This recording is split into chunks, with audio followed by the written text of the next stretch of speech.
Thank you so much, Peter. It's exciting we can do this new conversation today here in the exhibition in the House of Music at Serpentine.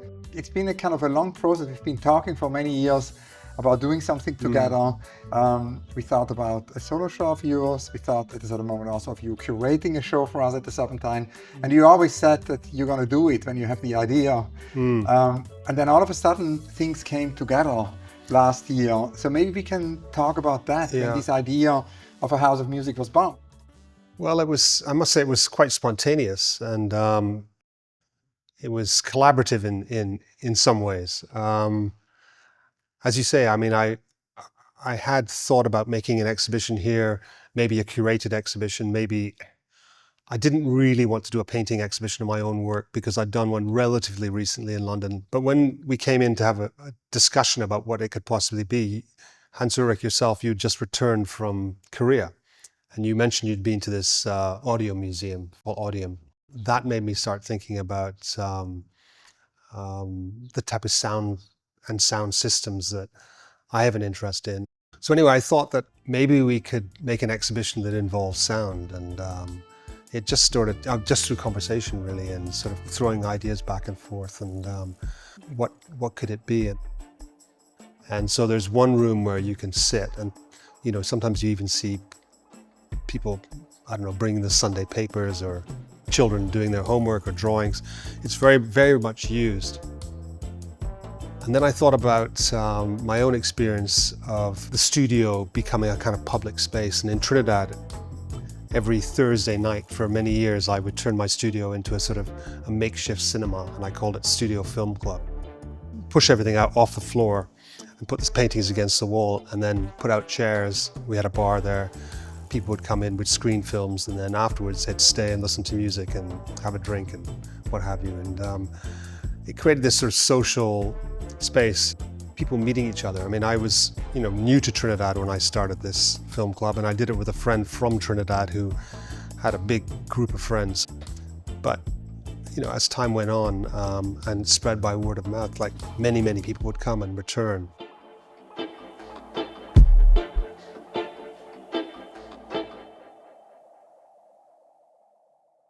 This exhibition has become a bit like that, sort of unbeknownst to me, really, or surprisingly, I guess, but people do return. I mean, sometimes people will say they've been here, come here every Sunday, for instance, or they've been 4 times, or sometimes, you know, you'll be here and for the afternoon, and you'll see the same people there all afternoon. People don't want to leave, really. And I don't think it's the paintings, but I think it's the atmosphere, and I think it's the music.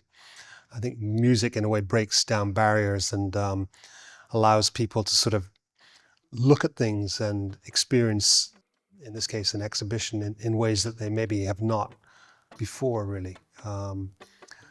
It's not always natural for people to go into a sort of a white cube type gallery situation and sort of walk around and look at art, really. I mean, it's, but people generally feel comfortable with music, and it's something that's in everyone's sort of history and memory and present and past.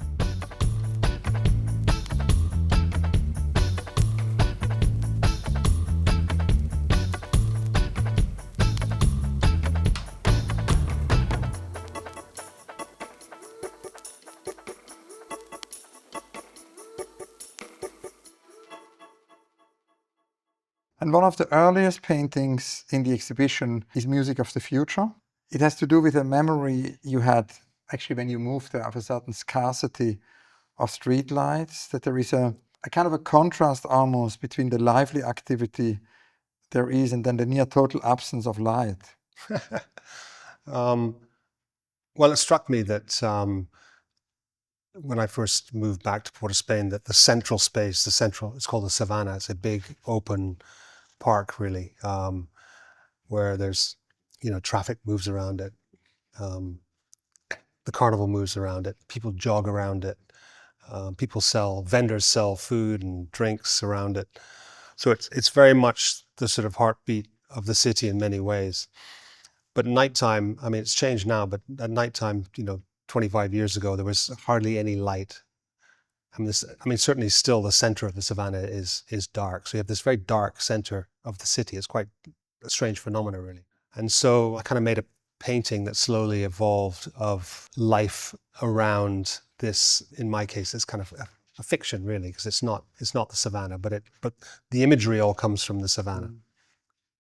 Music of the Future, the title, that really refers to the music that you hear at night when you're walking around the savannah, which is So it's often, a reference to the steel band. yeah, it's often the steel bands that are in the hills or the neighborhoods, especially in the build up to Carnival practicing. So you're hearing this sound of the steel bands playing. The first painting the visitor encounters in the exhibition is painting for wall painters, and it's kind of interesting because it's then also a segue to the lions, because the lions are also somehow connected to wall paintings. And in the early 2000s, when you actually moved there, initially for the residency and then to live there, you noticed that the bars, the clubs, the shops in Port of Spain had mostly hand-painted signs. And as far as I understand, painting for wall painters is such a hand-painted sign, basically from a club. Yes, I mean, I think that I was very inspired by the wall painting of Port of Spain when I first moved there. Not just wall painting, but also the hand-painted signs. The painting for wall painters referenced a club that we used to go to called the Prosperity Lounge, and it was a kind of reggae club in Port of Spain. And the outside of the bar was painted. It was probably a kind of replica of one of Bob Marley's records. I can't remember which one, which has all the flags on the cover. But something happened during the making of this painting. The artist stopped, and so none of the flags are complete, and that's what attracted me to it. Was like, there was these sort of beginnings of flags. It felt like almost like a sort of pop art painting that was abandoned. We are standing here in front of the extraordinary Rain in the Port of Spain, one of your earlier line paintings. Yeah, because it rains a lot in Port of Spain, but there was also a popular advertisement for white oak rum. The line was, when it pours, you rain. So that's where that came from. And as mentioned before, these lions, you encountered them as part of wall paintings in Port of Spain. And what is interesting, I think, is that at the beginning, they were hand painted, and they made you think actually again of pop art. Similarly to the flags, they made you think of Liechtenstein, of Rosenquist. And unfortunately, I think later on, they then used photographic renderings. But can you tell me about this inspiration from these earlier hand-painted lions and how the kind of lion entered your work?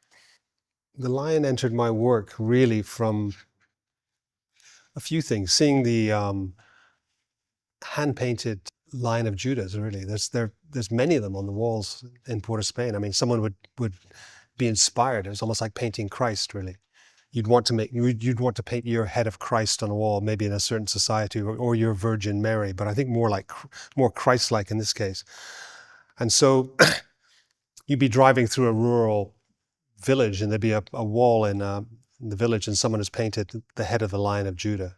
It's not just one or two, there's lots. I mean, it's not everywhere, but then also on T-shirts, and it's a very prevalent symbol. And it stands for resistance? It stands for resistance. It stands obviously represents the Lion of Judah, and but as I mentioned earlier, oftentimes you'll have these paintings or these drawings on record covers as well as in graffiti that sort of morph the Rastafarian man and the lion. And then, of course, the lions also appear in the zoo, and the zoo isn't far away from the prison. And the zoo is, of course, also a form of prison. Well, yes. So there are lions in the zoo, and I noticed that the architecture of the prison in Port of Spain, not the prison on the island, was very, very similar to the architecture of the cage where the lions are, the enclosure where the lions are in the zoo, made up of the same type of blocks and the same green, not the yellow. The yellow is the prison. Further in the exhibition, in the next room, there is this amazing smaller painting called Shadow from 2019, where a lighthouse plays a very central role. And I just noticed that, of course, the lighthouse appears also here. I thought I'd break down the elements of the British contribution to Trinidad into sort of very basic elements. You know, the lighthouse for the boats coming in and out, the train for bringing the sugarcane from the fields to the boat, and then the prison to incarcerate those who don't behave. Just very simple, matter of fact. And the architecture of the prison, I mean, I mean, you already mentioned it before, but maybe we can talk a little bit more about it. The prison is very much in the center of Trinidad. Yeah, I mean, it takes up a big city block, and it's surrounded by some of the best schools in Trinidad, and it's. I mean, I know people who've been in there and spent time in there, and it's a very, very difficult prison. It's very overcrowded, and but it's also open. It's like a big open block, so that if you're inside the prison, you can hear what's going on the street. I mean, particularly at Carnival time, but you're, of course, in this very, very grim situation within. So the sounds leak. Sounds leak in and out. I guess things get thrown over the walls sometimes, or vice versa. And it's a kind of warning, like if you misbehave, this is where you go. So here we're in front of Lion in the Road, and this painting is actually from the same year. It's again an early Lion painting. It's from the same year as the Rain painting. Yeah. I was just thinking of Carnival and how at Carnival time people have a moment to really express themselves and be grand and sort of be very, very special. And this is actually part of the architecture of the zoo, this frame that he's sitting within. But I've sort of made it like a throne, I thought, almost like it could be like a carnival float of old. And he's definitely outside of the prison, and he's on the road. And Carnival, everything is about the road. So many songs refer to the road. The road it means you're out and about, and you're actually sort of expressing yourself in public and in a collective way. And I just, I took, literally hundreds of photographs of the lions in the zoo, and there's so many different expressions. And I thought in this particular one, he looked very, this particular lion looked very sort of proud and sort of happy with himself. It's interesting because Richard Schiff wrote, several of Doig's paintings that feature lions exchange the experiential horizons typically available to man and beast. In an urban zoo, lions are caged. In the city, men and women move freely, but those who are incarcerated are caged like the beasts. With the inside turning outside in an exchange of cage interior for jail exterior, the lion is left as free as a carnival reveler. Yeah. Outside the cage, outside the jail, outside the law. It's the human prisoner, not the lion, who is denied access to Carnival. Yeah, there you go, yeah. It's good, no? Yeah, very good, yeah. That summarizes it in a way. You made an exhibition of one painting in Rome last year, and this painting actually, Lion's Ghost, was exhibited in a church in Rome. And when we talked about it at the time, you mentioned that it was based on photos you took of lions at the zoo in part of Spain. But then there are also references to art history. You made a trip to Malta, which I think plays a role here. And then there is also a connection to a Mediterranean fishing village, Collioure. Can you disentangle that a little bit for us? Try to. I had quite an experience in Malta seeing the Caravaggio painting. I think it's the beheading of John the Baptist, probably the most brutal and sort of almost brilliant artwork I think I've ever seen. And its setting was one painting in a room, and it was painted, site specifically for that particular room within the cathedral. Very, very dramatic painting. At the time I saw it, it was a time when we were starting to get all these very, very graphic images coming over social media of all, the conflicts that were still happening. And so I think it had double the impact that it might have done normally. It was exceptionally powerful experience, really. So when I got asked to make an exhibition in this chapel in Rome, I thought, well, I'll make reference to this painting I'd seen in Malta, but also a little bit to the horror. So I started with these two lions in the zoo. I mean, I think they were playing. They were kind of actually two brothers. The animals are brothers, and they were sort of like tussling and tossling around, kind of play fighting. And that's photos you took? This was actually from a film I took. And so that's where this sort of this pose came from. And in a way, it sort of references the killer and John the Baptist in the Caravaggio painting. It's kind of reversed, but that's where the idea came from. And then in the background, you actually see like a little sort of, almost like a sort of sketched effigy of the actual killing that's going on in the Caravaggio painting.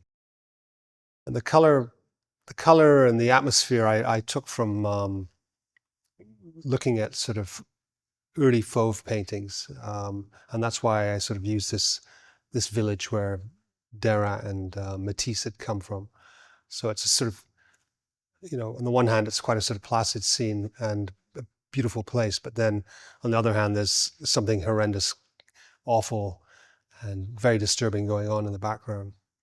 And it was my sort of like response to things that are going on, out of our hands, and just sort of, just being a witness to sort of horror, really. And the overall architecture of the painting? Well, the architecture is a prison. It's a prison. It's the prison that John the Baptist is being held in. It's directly taken from the Caravaggio. I mean, it's somewhat abstracted, but if you look at the Caravaggio painting, you'll see this form, this sort of arch and this window. The idea was like this sort of, the bars are gone. It's not a dark hole where you're looking into something, an escape in a way. But then what's the escape? The escape is the real world, which isn't such a great place.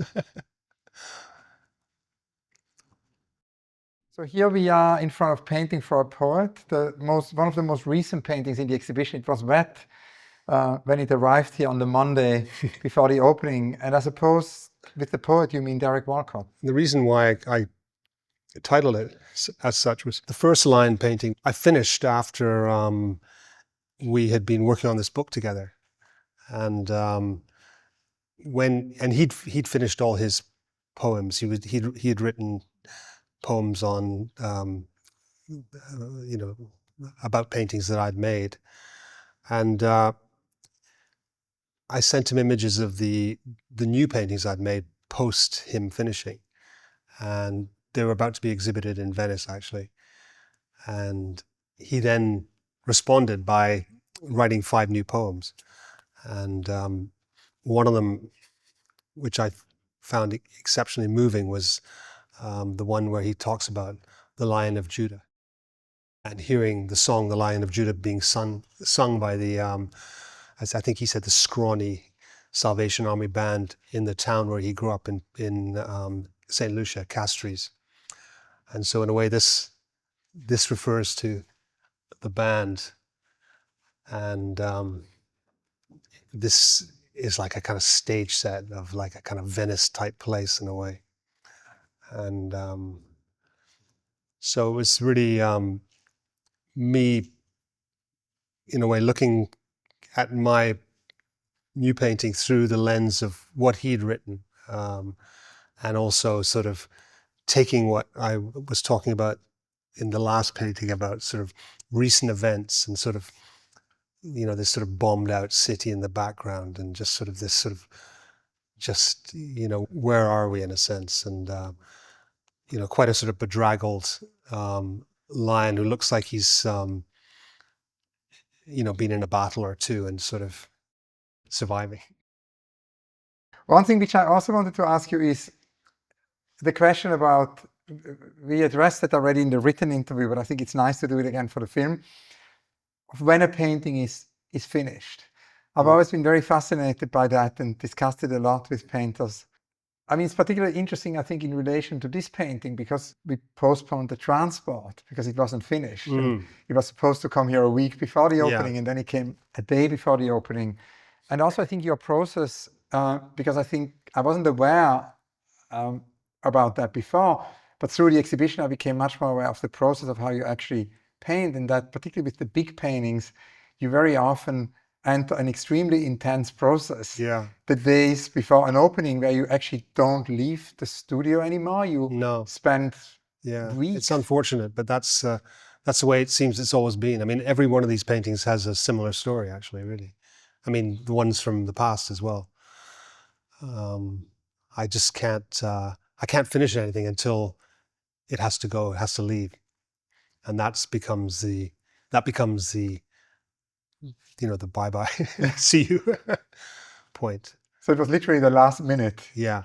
There's only one painting I've actually hung in an exhibition, then taken away, which is actually the speaker painting of the girl.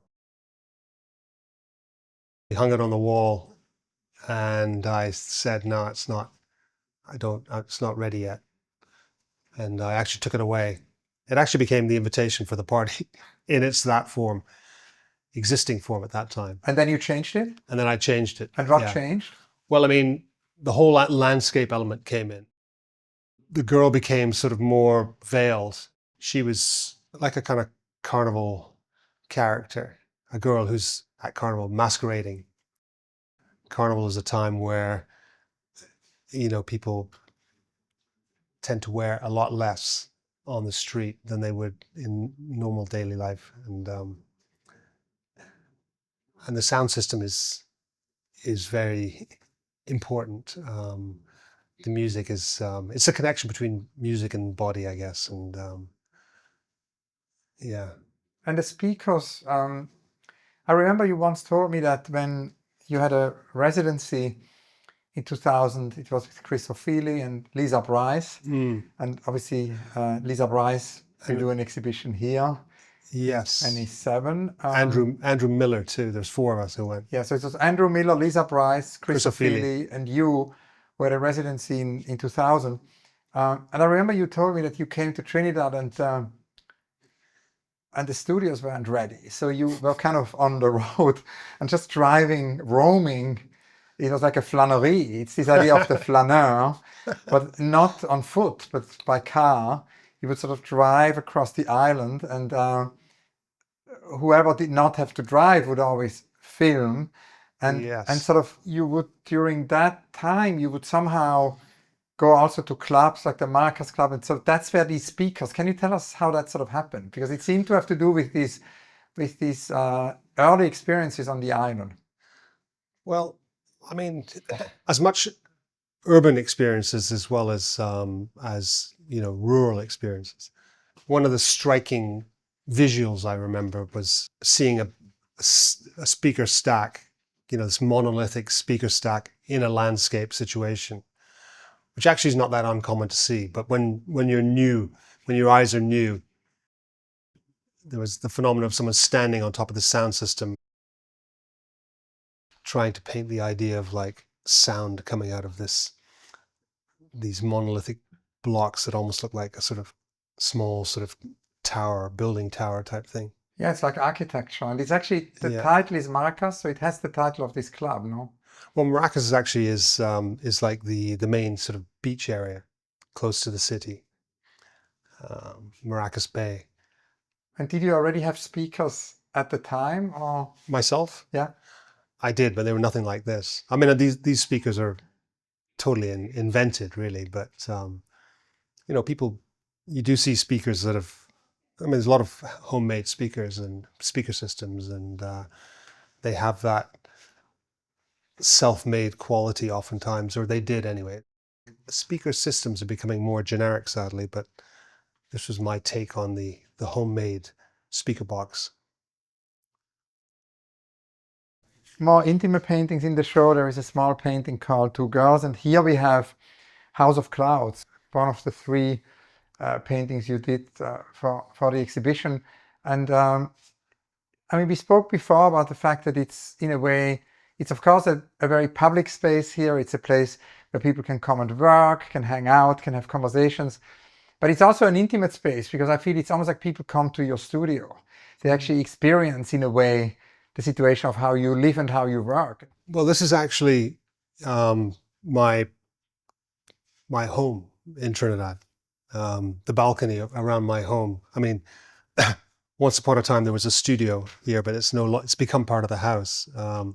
So this painting is painting of a space that we all know, very, very well, and have spent a lot of time in. There's two buildings. There's a building where people sleep. That's kind of like a cabin-like building. And then there's a building where people, cook and eat and stuff like that in this side here. And so there's this walkway that goes between the two. And although it's covered, it's very much an exterior space.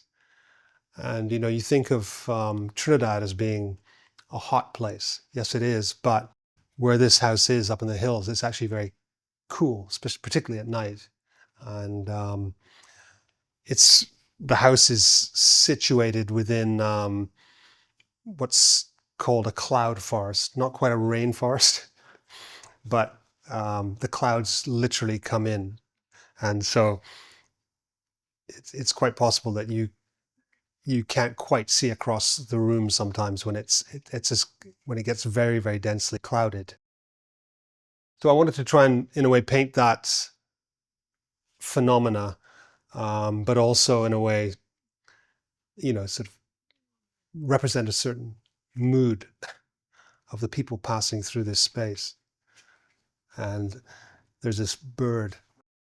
We do have quite strange birds that come and visit sometimes, and that was a reference to one of them. And you mentioned before Caravaggio and then also Collioure. What would be the inspirations here? They're very different inspirations. Yeah, you can't see it, but the big inspiration was the Bonnard balcony painting that hung in the museum in Dusseldorf, which was right next to the academy where I used to teach, which to me is probably his greatest painting. Different landscape, same dominant balcony. Yeah, so I had that painting very much in mind when I was making this one. What inspires you about Bonnard? I think the thing that inspires me is maybe something that is not always present in my work, which maybe this painting, in a way, sort of, longs for or would like to be, which is, the more domestic, the more ordinary, maybe, just how the ordinary is extraordinary. I see that in Bonnard's paintings.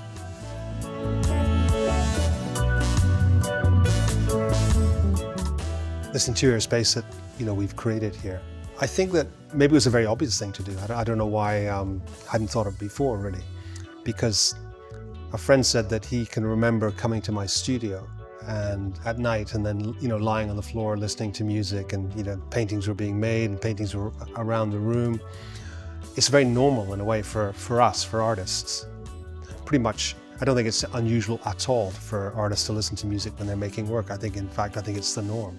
Yeah, Margaret Mead, actually the anthropologist, said in the 50s that if we want people to spend more time with any art form, if it's painting or music or any other art form, we basically have to bring fields together. She was sort of talking about the idea that rituals very often are multisensory rituals, and I think this is somehow a multisensory ritual where people just spending time and keep coming back. And as you say, some people come every Sunday, it's almost like going to church, and others spend an entire day here, and others also come for the programs. You had also this idea that we could invite guests. I mean, Duchamp talks about the guest, the host, the ghost. So the idea that we would bring guests into the exhibition who will bring their kind of playlists. I have to say that up until the opening of the exhibition, I was actually a little bit worried about that. I wondered whether would it come across as pretentious or, I don't know, just awkward. And people seem to have enjoyed doing it really, and I think somehow the atmosphere has helped that.